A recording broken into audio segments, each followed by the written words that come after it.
አሪፍ ፔይ ማን ነው መቼ ተመሰረተ የሚለውን ከማየታችን በፊት ለአሪፍ ፔይ ውልደት መሰረት የሆነውን የህግ አግባብና ኢኮሲስተሙ ምን ይመስላል የሚለውን እንደመነሻ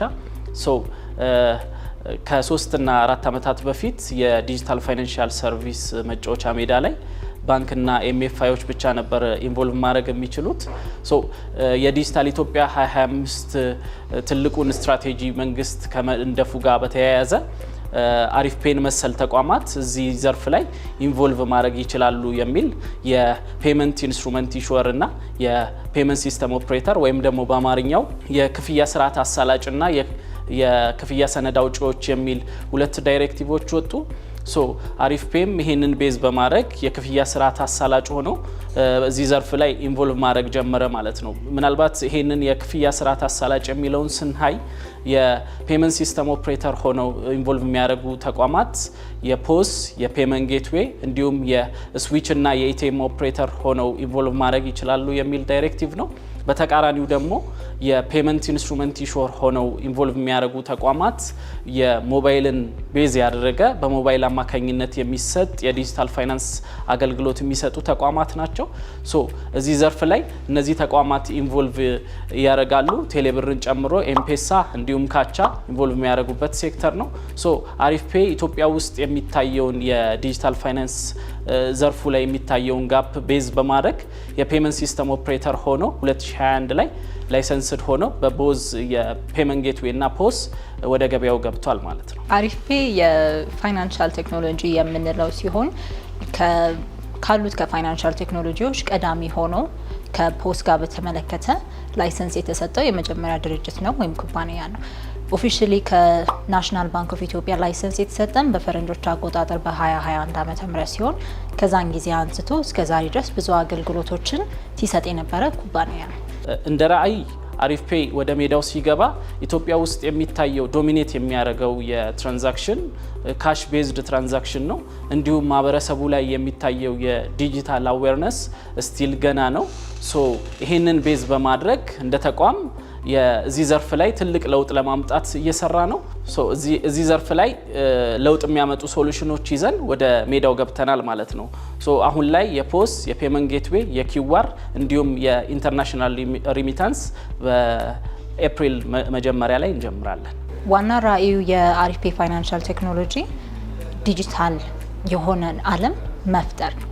ዲጂታል ዓለም መፍጠር ሲባል የሚደረጉትን ማንኛውም አይነት ግብይቶችን በአንድ ዲጂታላይዝድ በሆነ መንገድ ለማስፋት ነው። እንደምናውቀው ኢትዮጵያ ውስጥ ካሽ ዶሚኔት ያደርጋል እያንዳንዱ የትራንዛክሽን። አት ዘ ሴም ታይም ደግሞ ማህበረሰቡ ያለው የዲጂታል ፋይናንሻል ሰርቪስ እውቀት ስቲል ሊሚትድ ነው።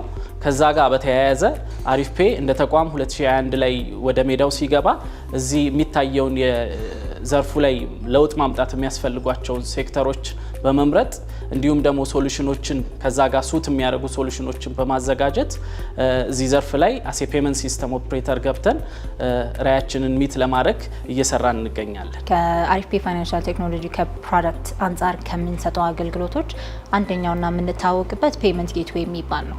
ያ ማለት ማንኛውም አይነት ትራንዛክሽን ሀፕን ሲያደርግ በዋሌትም ወይም ከሌሎች ባንኮች የሚመጡትን ማንኛውም አይነት ግብይት በእኛ ሲስተም በኩል አልፎ ትራንዛክሽን ሀፕን እንዲያደርግ ወይም ግብይቶች እንዲከናወኑ የሚያደርግልን ትልቁ ሲስተማችን ነው። ከዛ በፊት ደግሞ ፖስ ነው። መጀመሪያ አሪፍ ፔይ ፋይናንሻል ቴክኖሎጂ ሆኖ ሲወጣ የታወቀበት የፖስ ነው። ወይም ፖስ ሲባል ፖይንት ኦፍ ሴል ሲስተማችን ወይም ተንቀሳቃሽ ፖሶች እና ስማርት ፖሶች የሚባሉን አሉን። ሁለቱን ይዘን ነው። ለምሳሌ ተንቀሳቃሽ ፖስ ብለን የምናስረክበው ለደንበኞቻችን ከአንድ ቦታ ወደ አንድ ቦታ ሙቭ እያደረገ አንድ መርቸንት ግብይትን ማድረግ የሚችልበት ነው። ስማርት ፖሱን ብለን ደግሞ የምናስቀምጠው አንድ ቦታ ላይ ተቀምጦ ትራንዛክሽኖችን ወይም ግብይት ማድረግ የሚችል ነው። ለምሳሌ ስማርት ፖስ ብለን የምናስቀምጠው ሬስቶራንቶች ላይ አስተውላችሁ ከሆነ ፔይ ስናደርግ የምንከፍልበት፣ ሐኪም ቤት ስንሄድ ወይም የተለያዩ ድርጅቶች ጋር ስንሄድ በካርዶቻችን ወይም በዴቢት ካርድ ብለን በምናስበው ፔይ የምናደርገው ሲስተማችን አንደኛው ነው። ቀጥሎ ያለን የሬሚተንስ የሚባል ወይም አሪፍ ሬሚት የሚባል በቅርቡ የምንለቀው አገልግሎቶቻችን ነው። ይሄ ደግሞ ከውጭ ሀገር ከሚላክላቸው ከዚህ ሀገር ላሉ ደንበኞቻችን ቀላል በሆነ መንገድ ከውጭ ሀገር ያለ ግለሰብ ቀጥታ ብርን በመላክ ወደ አካውንቶቻቸው ወይም ወደ ዋሌቶቻቸው እሱም ደግሞ ማይመቻቸው ከሆነ ሄዶ በአቅራቢያ የሚገኝ ባንክ ካሹን ፒክአፕ አድርገው መውሰድ ይችላሉ። በተለያዩ መንገዶችንም ፔመንት ሊንክ ጀነሬት በማድረግ እዚህ ላለ ደንበኛ ቀላል የሆነና ፋስት እና ሲኪዩር በሆነ መንገድ ገንዘቡን መቀበል ይችላል። ቀጥሎ ደግሞ መርቸንት አፕ የምንለው አለ። መርቸንት አፕ የምንለው ለመርቸንቶቻችን የምናዘጋጀው አፕሊኬሽን ሲሆን በዛ መሰረት ካሉበት አካባቢ ሆኖ ልክ እንደ ስማርት ፖስ ሆኖ ተንቀሳቃሽ ስልክ ላይ የምናደርገው ነው። በዛ ተንቀሳቃሽ ስልክ ላይ በዋሌቶች ትራንዛክሽን ማድረግ ይችላል፣ ኪውአር ጀነሬት ማድረግ ይችላል። ማንኛውም አይነት ከፖሱ ጋር በተገናኘ አገልግሎት በተንቀሳቃሽ ስልክ መልኩ የሚያገኙት አገልግሎት ይሆናል። ከዛ ውጪ ሌሎችም ብዙ አሉ። ለምሳሌ ከፖስ ጋር በተገናኘ በፖይንት ኦፍ ሴል ቅድም እንደተናገርኩት ተርሚናል ማኔጅመንት ሲስተም የምንለው አለ። ተርሚናል ማኔጅመንት ሲስተም ደግሞ የምንለው ለእያንዳንዱ ተርሚናል ምን ያህል ትራንዛክሽን እንደሰራ፣ ግብይቱ ፌል ሲስተም ካለ እሱን ቼክ የምናደርግበት ሲስተም፣ በምን ያህል ቀን ውስጥ ምን ያህል ብር ጀነሬት አደረገ የሚለውን ለመርቸንቶቻችንም የምንሰጥበት ፕላትፎርም አለን ማለት ነው። ከሌሎችም ከሚመጡ ፕሮዳክቶች ውጪ እነዚህም በእጃችን ያሉ ናቸው። ሌላው ደግሞ አሁን ላይ የመጣ ያለው ኢመርጂንግ ማርኬት ዳይናሚክስ ሰዎች በኦንላይን አማካኝነት የኢኮሜርስ ሳይቶችን በመጠቀም ትራንዛክት ያደርጋሉ። ከዚህ ጋር ዋይዝ የኦንላይን ፔመንት ጌትዌይ አዘጋጅተን በኦንላይን አማካኝነት የሚሰጡ ግብይቶችን ፋሲሊቴት እያደረግን ነው። ከዛ በሶስተኛው ሴናሪዮ ደግሞ አሁን የመጣውን ፎሬን ከረንሲ ጋር መነቃቃት በማየት የኢንተርናሽናል ሪሚታንስ ወይም አሪፍ ሪሚት የምንለውን ሰርቪስ ይዘን መተናል ማለት ነው። አሪፍ ሪሚት ዋናው ዓላማው የውጭ ሀገር ያለ ግለሰብ ለዚህ ሀገር ላሉት ቤተሰቦቹ፣ ዘመዶቹ ወይም ጓደኞቹ ብር የሚልክበት መንገድ ነው።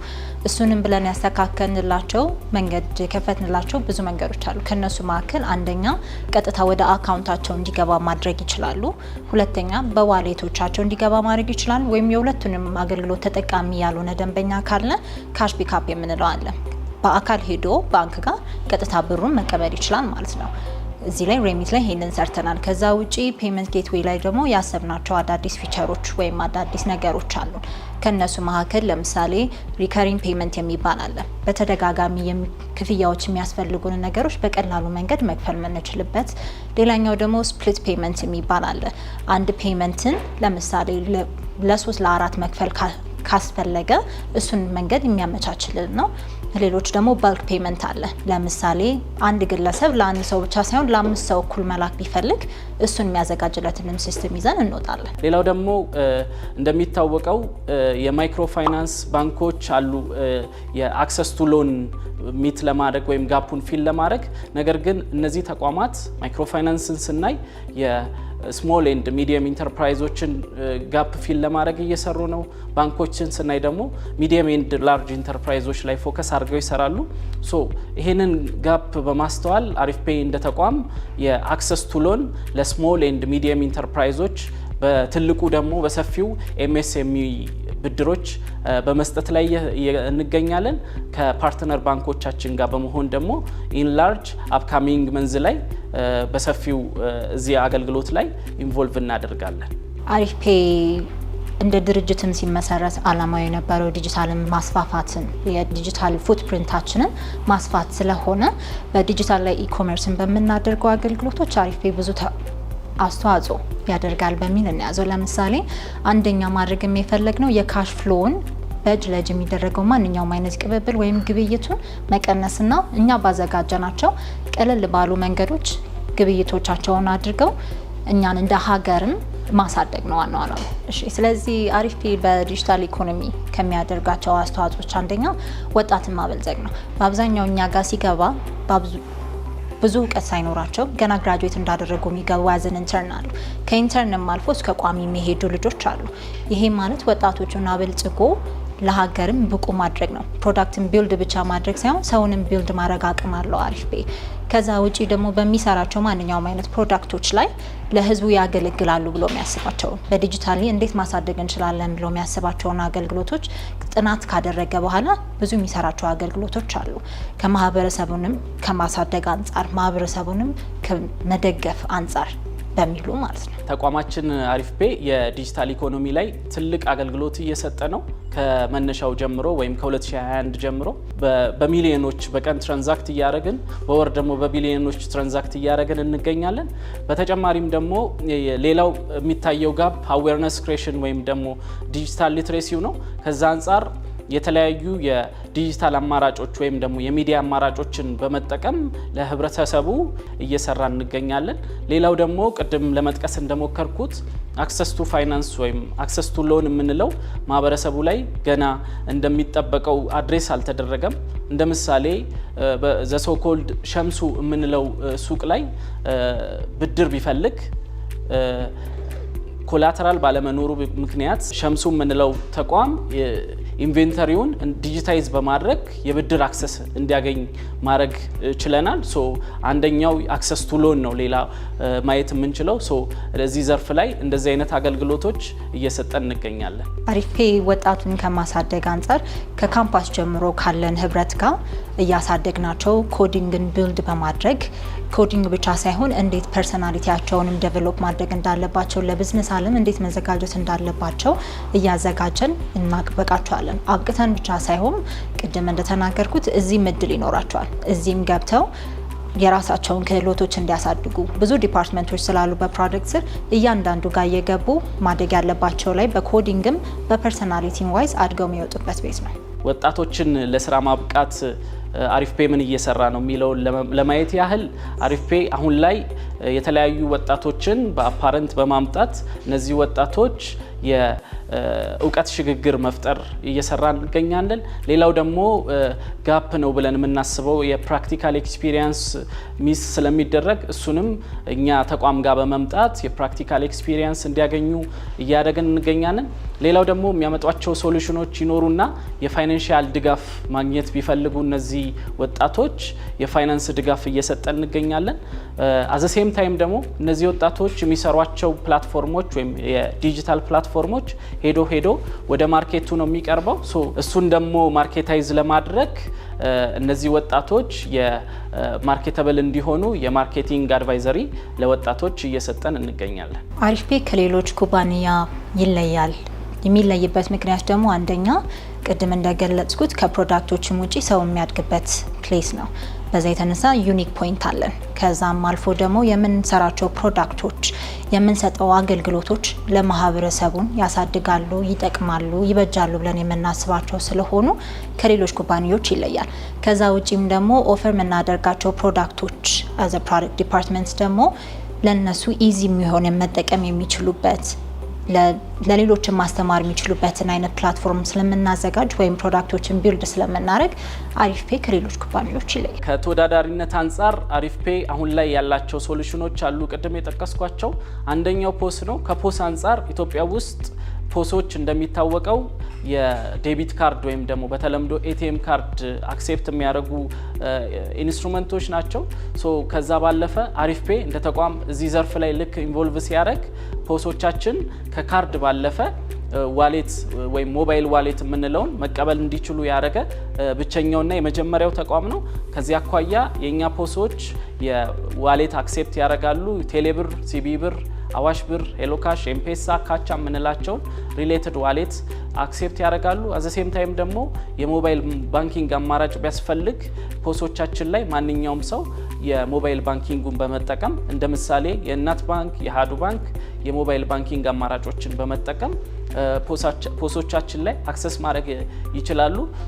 ይሄንን ከማድረግ አኳያ አሪፍ ፔ ብቸኛውና የመጀመሪያው ተቋም ነው። ሌላው ደግሞ መርቸንቶች ወይም ደግሞ ነጋዴዎች ፖስ ዲፕሎይ ይደረግላቸዋል። ነገር ግን በእያንዳንዱ ቅርንጫፎች ላይ የሚታየውን ወይም የሚያስቀምጡትን ፖሶች ኮንትሮል ማድረግ ሞኒተር ማድረግ ይፈልጋሉ። ይህንን ሞኒተሪንግ ቱል ሶፋር እንደሚጠበቀው ማርኬት ላይ አይታይም ነበር። አሪፍ ፔ እዚህ የፖስ ሲስተም ላይ ሲገባ ተርሚናል ማኔጅመንት ሲስተም ቢውልድ በማድረግ እነዚህ የንግድ ተቋማት የሚያካሂዱትን ትራንዛክሽን ሞኒተር የሚያደርጉበት በየቅርንጫፎቹ የሚካሄደውን ወይም ዲፕሎይ የተደረገውን ፖስ ሞኒተር የሚያደርጉበት ተርሚናል ማኔጅመንት ሲስተም በመስጠት ተቋማት ባሉበት ሆነው ሪሞትሊ ሞኒተር የሚያደርጉበትን ቱል በመስጠት አገልግሎት እየሰጠን እንገኛለን። በተጨማሪም ደግሞ የኦንላይን ፔመንት ጌትዌያችን ጋር በተያያዘ የተራድኦ ድርጅቶች ሊሆን ይችላሉ፣ ኤኒ ሪሌተድ ተቋማት የዶኔሽን ፕላትፎርም ቢያስፈልጋቸው ዌብሳይት አፕሊኬሽን ዲቨሎፕ ማድረግ ሳይጠበቅባቸው በእኛ በአሪፍ ፔይ የዶኔሽን ፕላትፎርም አማካኝነት ዶኔሽን ወይም ደግሞ ፈንድ መሰብሰብ እንዲችሉ አድርገናል። ሌላው ደግሞ ኢቨንቶች ይኖራሉ። የኢቨንት ቲኬት መቁረጥ ቢያስፈልግ የአሪፍ ፔይን የኢቨንት ቲኬት ፕላትፎርም በመጠቀም ለኢቨንቶች ፔመንት ፋሲሊቴት ማድረግ እንችላለን ማለት ነው። ጎይንግ ፎርዋርድ ለሚኖሩ ኤኒ የኮንሰርቶች ሊሆን ይችላሉ ወይም ውድድሮች ሊሆን ይችላሉ። ሲያስፈልግ በአሪፍ ፔይ የኮንሰርት ቲኬት መቁረጫ የኢቨንት ቲኬቲንግ ፕላትፎርም አማካኝነት ፋሲሊቴት ማድረግ ይቻላል ማለት ነው። ስለዚህም እዚህ ዘርፍ ላይ የተሻለ አስተዋጽኦ ለማድረግ እኚህንና መሰል አገልግሎቶችን በመስጠት የተሻለ አገልግሎት እየሰጠን ነው። ከአርት ቲቪ ጋር በመስራታችን አሪፍ ፔይ ከኢኮሜርስ ጋር በተገናኘ አንደኛ ማህበረሰቡንም የምናገኝበት ዲጂታል ራዕይ ይዘን ብለን የወጣ ነው። ዲጂታል ፉትፕሪንታችንን እንደማሳደግ እንደሆነ ከአርት ቲቪ ጋር በመሆን ማህበረሰቡን ተደራሽ በማድረግ አገልግሎታችንን ማስፋት እንችላለን። አገልግሎትን ከማስፋት ውጪ እንደገናም ደግሞ ብራንዶቻችንን በማሳወቅ ወጣቶችንም በዛውም ኢንቫይት በማድረግ ኢኮሜርስ ላይ ወይም ዲጂታል በሚባል ሞኔታይዝ በተደረገበት ሲስተም ላይ ከፍታቸውን ከፍ እያደረጉ እንዲሄድ ማድረግ እንችላለን። አፕካሚንግ የሚመጡት ሶሉሽኖቻችንን ከሚዲያ ፓርትነራችን ከአርትስ ጋር በመሆን በአርትስ ቲቪ እንድትከታተሉ እንጋብዛለን።